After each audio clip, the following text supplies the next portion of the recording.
This is section 2.2, finding slope and rate of change. So we're going to talk a little bit about some vocabulary here. We know that slope is how steep a line is.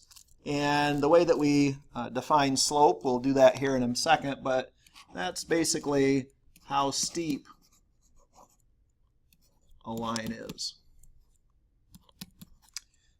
Parallel means that two lines have the same slope. Perpendicular means that two lines have slopes that are opposite, which means they have different signs. One's positive and one's negative.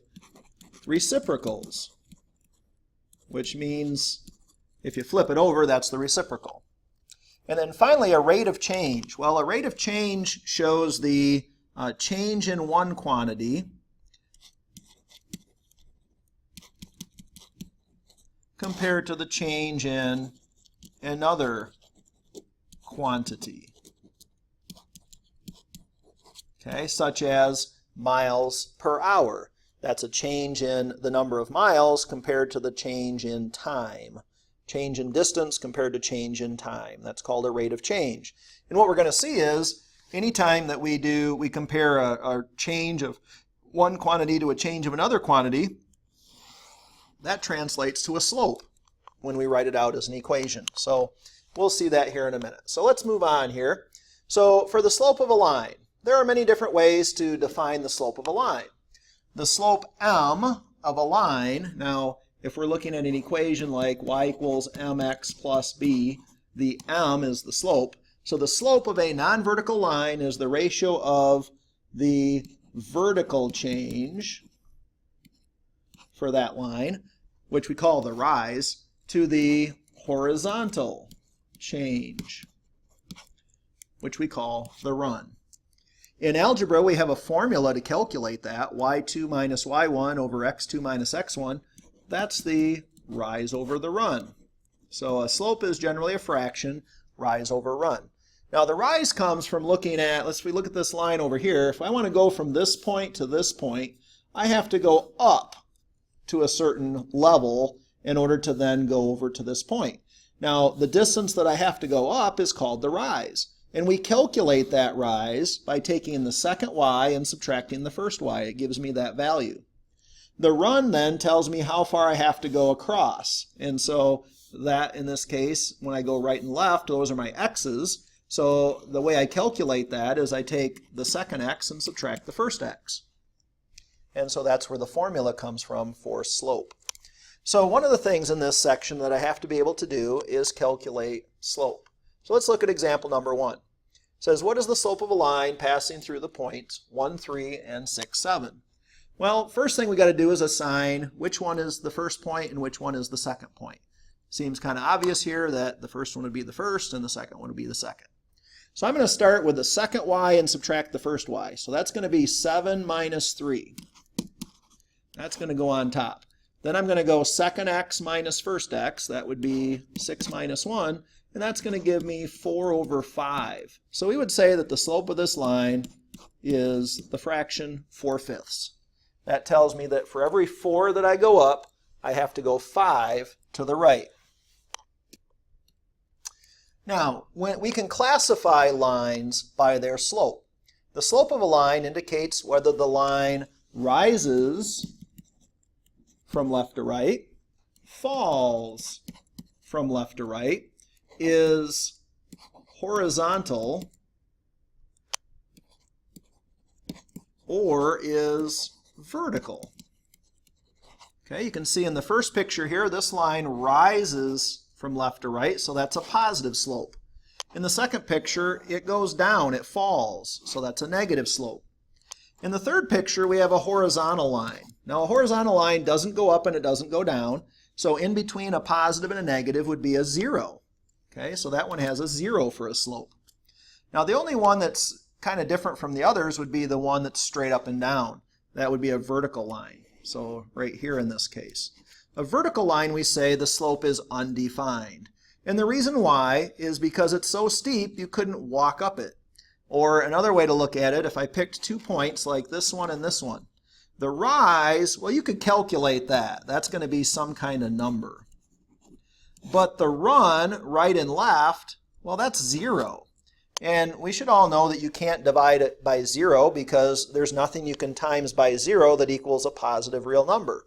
So you can't do that. So we say that that one is undefined. So another thing in this section we have to be able to do is classify lines by their slopes. So let's look at example 2. We want to classify these lines by their slopes. So the first one here, we have 2 points the line goes through. The first thing I need to do is calculate their slope. So I'm going to take the second y and subtract the first y. That's 3 take away -2. And then I'm going to take the second x and subtract the first x. That's 1 take away -6. And so don't be careful when you subtract a negative. That's the same as an add. So 3 minus -2 is the same as 3 plus 2, which is 5. On the bottom, 1 take away -6 is the same as 1 plus 6, which is 7. And that's a positive real number. So because my slope m is positive, it's greater than 0, we would say that this line rises from left to right. In the second case, if I take the second y minus the first y, 2 take away -1, that's the same as 2 plus 1, which is 3 on the top. And then if I do the second x minus the first x, 2 minus 2, that's 0 on the bottom. Now that's undefined. You can't divide by 0. So because the slope is undefined, in this case, our line would be vertical. Okay, that's the one that goes straight up and down. In the practice problems here, you should try these and see if you can classify the slopes correctly. Next, slopes of parallel and perpendicular lines. Well, we have 2 lines here that we're going to consider. We said before that these lines are parallel if and only if they have the same slope.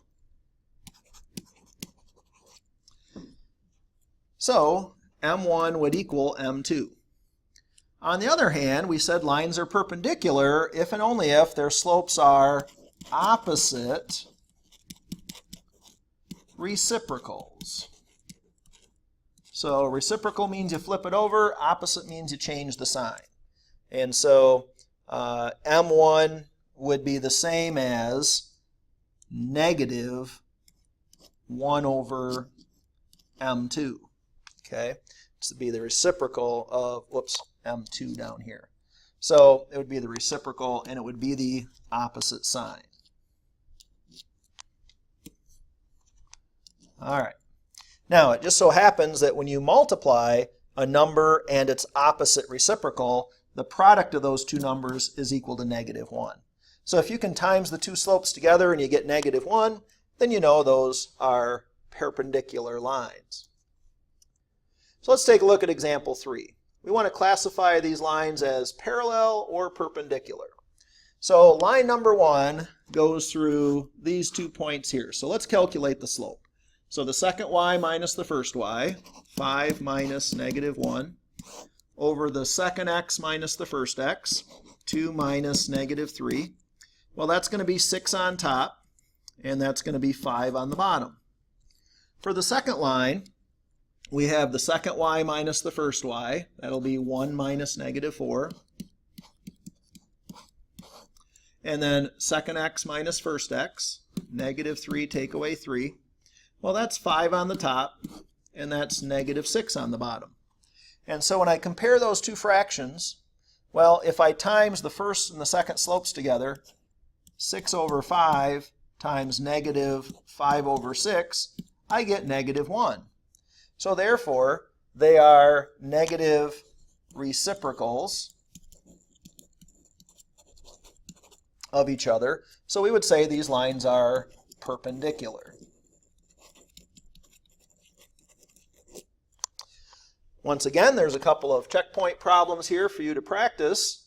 When you look at those two lines, calculate their slopes and determine, are they parallel, perpendicular, or neither? If the slopes are the same, they're parallel. If they're opposite reciprocals, they're perpendicular. And if it's neither of those cases, well, then the answer would be neither.